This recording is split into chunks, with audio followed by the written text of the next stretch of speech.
We also have viral infections that can cause gastrointestinal disease and be transmitted through food or something that's contaminated with feces. The two viral infections that are relatively common as foodborne illnesses include noroviruses and hepatitis A. Noroviruses are notorious for causing a short duration of diarrhea, 1 to 3 days or so. And these are the ones that are really highly associated with cruise ships because you have all the people in a tiny environment. And when the person has diarrhea, there's so much virus that comes out in the diarrhea, and it takes very little to infect somebody else. So a lot of people get sick. And I found this headline that apparently people who are hiking the Pacific Crest Trail, there are like outhouses kind of along the way that they can use in some parts. And people picked up norovirus in one of them and were kind of spreading it along the Pacific Coast Trail. Hepatitis A is also sort of common as a foodborne viral infection when you have a worker in a restaurant who is hepatitis A positive. It's fecal oral contamination. And so what you're looking at is the idea that the food preparer had poor personal hygiene. They didn't wash their hands well after defecating. With hepatitis, that's a liver infection. You might have fever, kind of tired. That's what malaise means, like you're kind of tired. And jaundice, which is where the liver is affected. It could be serious, it could be mild. But jaundice will cause a patient to build up bile and start to look kind of yellow, especially the whites of the eyes can look yellow. Hepatitis A, it can be fatal, but it's not commonly fatal. And we actually have a vaccine for it. So if you have never been vaccinated for hepatitis A, you can definitely reach out to your healthcare provider or even go to a pharmacy like CVS or Walgreens and get vaccinated.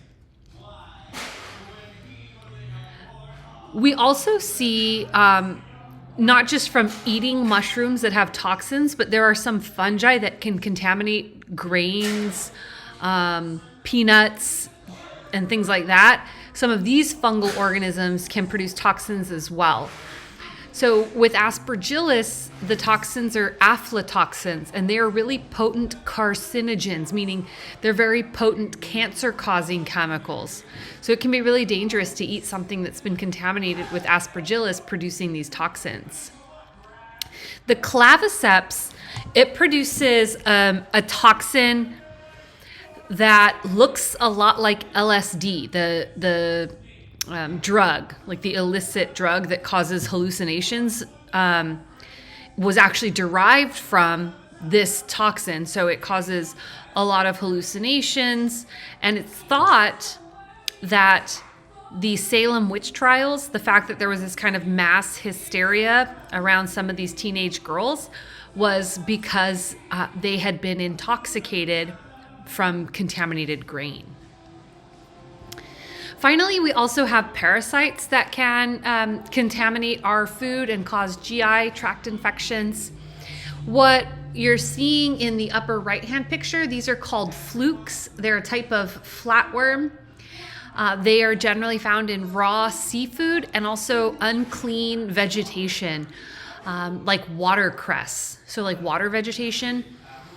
When you eat them, they can actually burrow through your intestines, which can cause some pain, but also can lead to blocked ducts, like your bile duct, or blocked blood vessels. We can also see tapeworms in undercooked meat or fish. So over here on the left, you're seeing kind of a magnified image of tapeworms.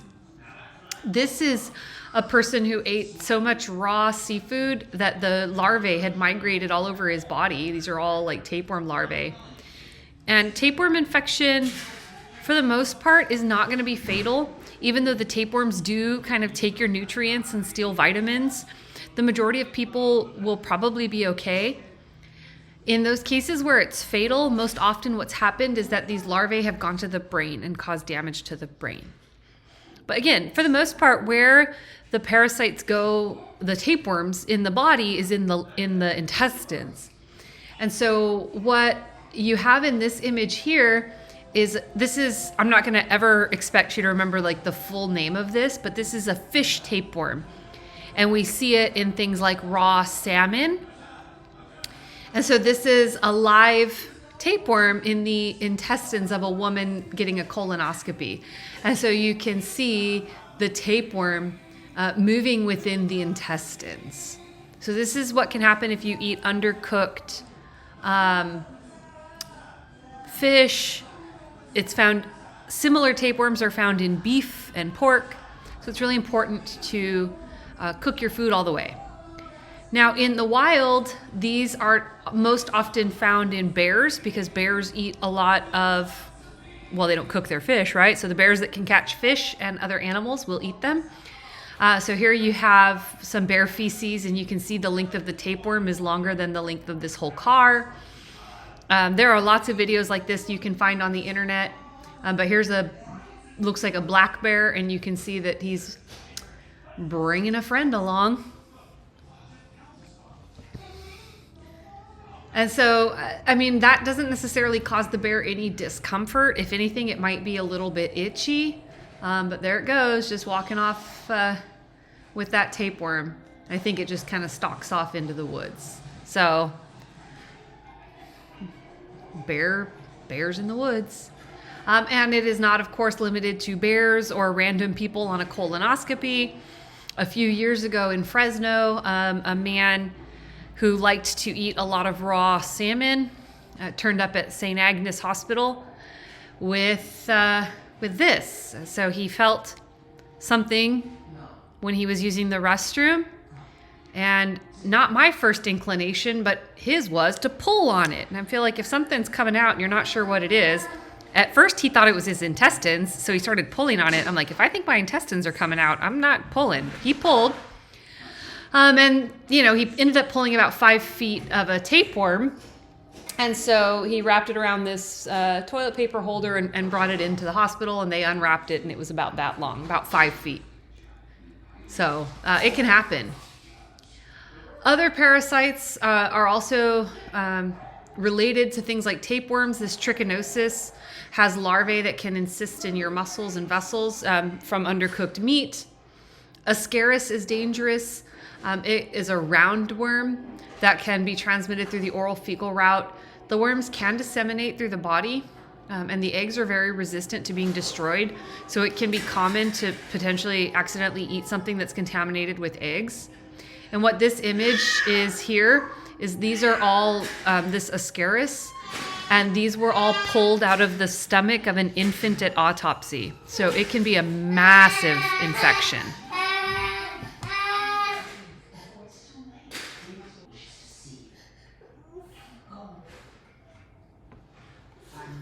We also have single-celled organisms that can be parasites in the GI tract. Giardia, that's shown here.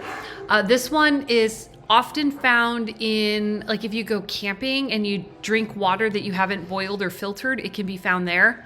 It attaches to the colon, and it causes inflammation and diarrhea. And actually, I know this is kind of gross, but in the diarrhea, because these attach to the colon, they block fat absorption. So as the patient is using the restroom, right, as they're defecating, it's not only diarrhea, but it's diarrhea with fat in it. This particular amoeba shown here causes bloody diarrhea. You have a lot that cause bloody diarrhea. I'm not gonna ask you to remember all of them. I just wanted to kind of show you that there are a number of different single-celled parasites that can cause infection as well. The last disease that we're going to talk about that you can get from contaminated food is prion disease. Prion diseases are what we call proteinaceous infectious particles. It's basically a protein, just a single protein that is misshapen. And with proteins, for those of you who haven't taken very many college level science classes, you might not remember this from like high school biology, but protein shape is super, super important to protein function. And if you have the wrong shape, the protein doesn't work right. So what happens with these prions is they're the wrong shape, so they don't work right. In fact, what they do when they're the wrong shape is they form plaques in the brain that looks a lot like things like Alzheimer's or Parkinson's. So it causes that neurodegeneration, right? That dementia and things like that.